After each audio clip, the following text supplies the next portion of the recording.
पेश हुए हैं। जिस समय पर हम ये कार्यक्रम कर रहे हैं, इस समय पे राहुल गांधी ईडी के दफ्तर के अंदर हैं। ईडी के दफ्तर के अंदर क्या चल रहा है इसकी जानकारी किसी को नहीं है, लेकिन सड़क पर संग्राम मचा हुआ है। कांग्रेस के तमाम दिग्गज राजनेता दिल्ली की सड़कों पर प्रदर्शन कर रहे हैं। मल्लिकार्जुन खड़गे से लेकर दिग्विजय सिंह समेत तमाम नेताओं को गिरफ्तार कर लिया गया है, बस में बिठाकर उन्हें ले जाया जा रहा है। इससे पहले आज सुबह कांग्रेस के महासचिव रणदीप सुरजेवाला इस मसले पर जनता से रूबरू हुए थे। उन्होंने कहा था कि हम डरेंगे नहीं, हम झुकेंगे नहीं, हम लड़ेंगे। वो सिलसिला चल रहा है। दूसरी तरफ दोपहर में राहुल गांधी को अमेठी से शिकस्त देने वाली स्मृति ईरानी सामने आई और उन्होंने बताने की कोशिश की कि राहुल गांधी ने कितना बड़ा गुनाह किया हुआ है जिसके मामले में उनकी पेशी हो रही है। तो एक बार नजर इन दोनों नेताओं के बयानों पर।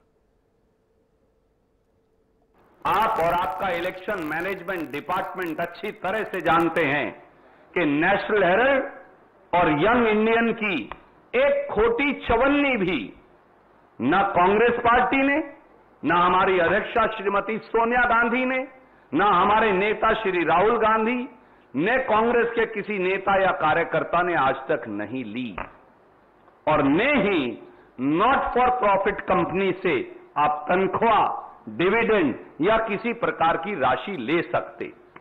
यहां तक कि आप तो नॉट फॉर प्रॉफिट कंपनी का शेयर भी नहीं बेच सकते, चाहे तो भी। वो केवल और केवल दूसरी नॉट फॉर प्रॉफिट कंपनी को ही दिया जा सकता है।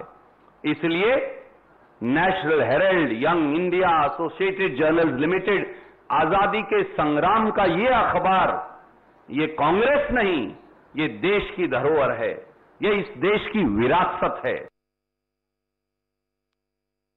जो जेल से बेल पर हैं, उन्होंने घोषणा की है कि आओ दिल्ली को घेरो, क्योंकि हमारा भ्रष्टाचार पकड़ा गया है। एक इन्वेस्टिगेटिंग एजेंसी पर दबाव डालने के लिए कांग्रेस शासित राज्यों के वरिष्ठ नेताओं को विशेष आमंत्रित किया गया है। इन्वेस्टिगेटिव एजेंसी के ऊपर दबाव डालना खुलेआम, कांग्रेस की इस रणनीति को आप क्या नाम देंगे? भ्रष्टाचार के किन मुद्दों पर राहुल गांधी को तलब किया गया है, उन पर थोड़ा विचार करें।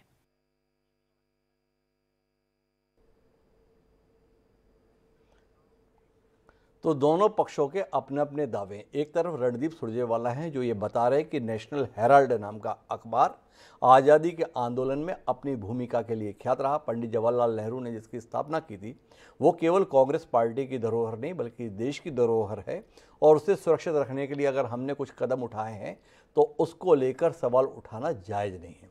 दूसरी तरफ स्मृति ईरानी जो कोई मौका छोड़ती नहीं है, जब भी राहुल गांधी को कटघरे में खड़ा करना हो तो उन्होंने आकर ये बताने की कोशिश की कि राहुल गांधी ने कितना बड़ा अपराध किया हुआ है, गांधी परिवार ने कितना बड़ा अपराध किया हुआ है, और उस अपराध को कवरअप करने के लिए देश भर से कांग्रेसियों को बुलाकर नंगा नाच किया जा रहा है। लेकिन इन दोनों मसलों के बीच में मोटी सी बात जो समझने की है वो ये है कि क्या वाकई राहुल गांधी ने निजी लाभ के लिए या गांधी परिवार ने निजी लाभ के लिए कोई कदम उठाए, जिसके तहत जो 90 करोड़ रुपए की बात कही जा रही है कांग्रेस पार्टी ने लोन दिया और बाद में माफ़ कर दिया, वो 90 करोड़ गए कहाँ?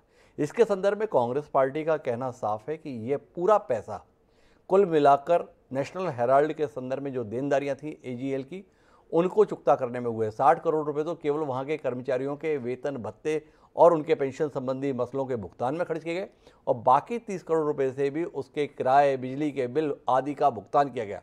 गांधी परिवार के किसी सदस्य के हिस्से में 1 रुपया भी उन 90 करोड़ से नहीं आया है। तो कांग्रेस पार्टी ने अपनी जिम्मेदारी का निर्वहन किया। वहीं दूसरी ओर महत्वपूर्ण बात यह भी है कि ईडी के संदर्भ में यह आरोप कांग्रेस का है कि कुल मिलाकर राजनीतिक प्रतिद्वंदियों से प्रतिशोध लेने का एक हथियार के तौर पर अब इस एजेंसी का इस्तेमाल किया जाता है। जिस राजनेता को निशाने पर रखा हुआ है, अगर वो जनता के स्तर पर नहीं हरा पाते हैं तो इस तरीके से उसके हैरेसमेंट की कोशिश की जाती है। तो इस बीच में द्वंद्व है। महत्वपूर्ण बात यह है कि आज राहुल गांधी की पेशी हुई है। 23 तारीख को सोनिया गांधी को तलब किया गया है। 23 तारीख को सोनिया गांधी अगर कोरोना से ठीक हो जाती हैं तो वो प्रस्तुत होंगी। इस संदर्भ में छत्तीसगढ़ के मुख्यमंत्री भूपेश बघेल से सवाल किया हमारे संवाददाता स्पर्श शर्मा ने। क्या कुछ भूपेश बघेल इस पूरे मसले पर बोल रहे हैं, एक बार सुनिए। राहुल गांधी संघर्ष करो, हम तुम्हारे साथ हैं। मोदी सरकार आगे करता है, मोदी सरकार ईडी कार्यालय के सामने आए, कहाँ से आपको डिटेन किया जाता है। सर, राहुल गांधी जिस तरीके से ईडी दफ्तर के जो है अंदर मौजूद हैं, बीजेपी कहीं ना कहीं ये कह रही है कि जो कार्रवाई है वो जो है कानून व्यवस्था के तहत जो है की जा रही है। ऐसे में कांग्रेस इस तरीके से तमाम सांसदों को यहाँ बुला लिया, कांग्रेस शासित राज्यों को मुख्यमंत्रियों को यहाँ बुला लिया, आखिर परेशानी किस बात को लेकर? परेशानी इस बात का है कि ये सेंट्रल एजेंसी का दुरुपयोग कर रही है और अपने लोगों को बचाने का काम कर रही है, विपक्ष को दबाने की कोशिश कर रही है। हम दबने और डरने वाले नहीं हैं। सर, एक चीज और जानना चाहेंगे, छत्तीसगढ़ में आप किस तरीके से इसको लेकर आगे बढ़ेंगे, क्योंकि वहां भी आपकी सरकार है, राजस्थान में आपकी सरकार है, तो इस चीज को लेकर क्या छत्तीसगढ़ में भी किसी तरह की रणनीति बनाई जाएगी? ये तो पूरे देश की रणनीति बनेगी। देश के नेता यहाँ हैं, दिल्ली से पूरे देश में संदेश जाता है। सोनिया जी भी 23 तारीख को बुलाया गया है। बड़ा प्रोटेस्ट होगा इससे। बिल्कुल, बहुत बहुत शुक्रिया। छत्तीसगढ़ के मुख्यमंत्री भूपेश बघेल थे जो INH न्यूज से एक्सक्लूसिव बातचीत कर रहे थे और साफ तौर पर कहना है कि उनको डिटेन करने के लिए जो है पुलिस की तरफ से फिलहाल जो है जानकारी निकलकर सामने आ रही है। कैमरामैन चंचल गुप्ता के साथ स्पर्श शर्मा, जनता टीवी, दिल्ली। तो भूपेश बघेल जी का कहना है कि सोनिया गांधी जी जब पेशी के लिए प्रस्तुत होंगी तो इससे भी बड़ा प्रदर्शन किया जाएगा। हमारे साथ कांग्रेस पार्टी का मुखर चेहरा शैलेश नितिन त्रिवेदी जुड़ गए हैं। शैलेश जी, आपसे समझना चाहते हैं इस प्रदर्शन से साबित क्या कर रहे हैं कि आपको लगता है ईडी दर्ज आएगी? आज आप ईडी के दिल्ली के मुख्यालय पर और प्रदेश में अलग अलग जगहों पर, अर्थात भोपाल में, रायपुर में, भुवनेश्वर में, सब जगह प्रदर्शन कर रहे हैं। क्या साबित कर जा रहे हैं इस प्रदर्शन से? थोड़ा समझना चाहते हैं।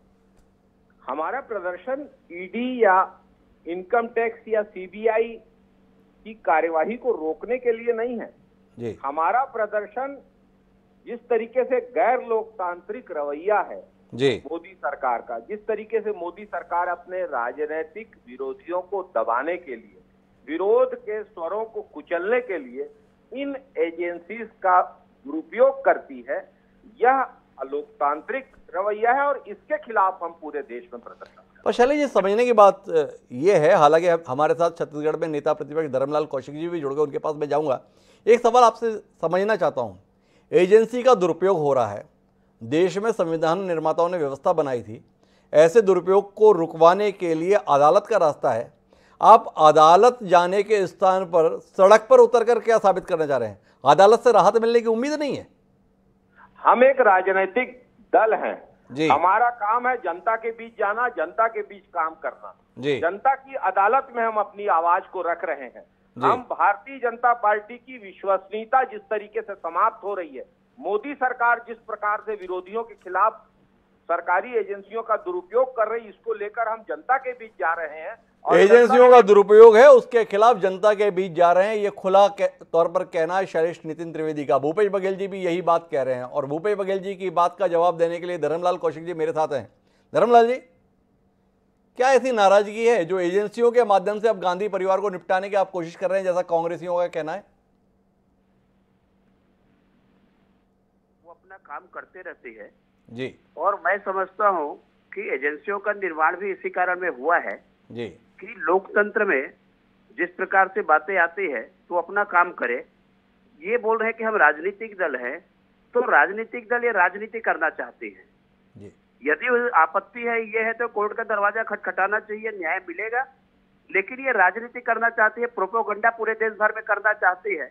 मैं ये कहता हूँ कि सांच है तो आज काहे के आना चाहिए उनको, और इसलिए निर्भीक होकर के बोलना चाहिए कि आप जहां बुलवा लो और जहां जाने की आवश्यकता है वहां जाएंगे, अपनी बात को रखेंगे और प्रखरता के साथ में अपनी बात को रखेंगे। ये बात होनी चाहिए। ये तो कुल मिलाकर के केंद्र सरकार को बदनाम करना, उनके ऊपर आरोप लगाना और आरोप लगा करके ढिंढोरा पीटना देश भर में, ये मोदी जी की विश्वसनीयता की बात करते हैं। आज कांग्रेस की विश्वसनीयता क्या है? पूरे देश में कांग्रेस सिमट गई, 2 राज्य बचे हुए हैं, 23 में साफ हो जाएंगे। पूरे देश में विश्वसनीयता की बात करते हैं तो पहले अपने आप को झांकना चाहिए कि कांग्रेस की विश्वसनीयता कितनी बची है और उसकी बात करें। लेकिन मैं ये कहना चाहता हूं कि स्वतंत्र एजेंसी है, एजेंसी जांच करेगी और निर्भीक होकर के इनको सामने आना चाहिए। मैं तो ये सुझाव देना चाहूंगा। तो कुल मिलाकर धर्मलाल कौशिक जी का यह सुझाव है कि इन्हें इस प्रकार का प्रदर्शन करने के स्थान पर अदालत का दरवाजा खटखटाना चाहिए। वहीं शैलेश नितिन त्रिवेदी जी का मानना है कि हम राजनीतिक दल हैं, इसलिए हम तो जनता के अदालत में बात रखेंगे। कुल मिलाकर दोनों के अपने अपने दावे हैं, लेकिन इन सब के बीच में ये पूरी कार्रवाई सवालों के घेरे में है। इसका नतीजा सड़क से निकलेगा या अदालत से, जानने में दिलचस्पी रहेगी। लेकिन आप दोनों मेहमानों का बहुत बहुत धन्यवाद हमारे साथ जुड़ने के लिए। आप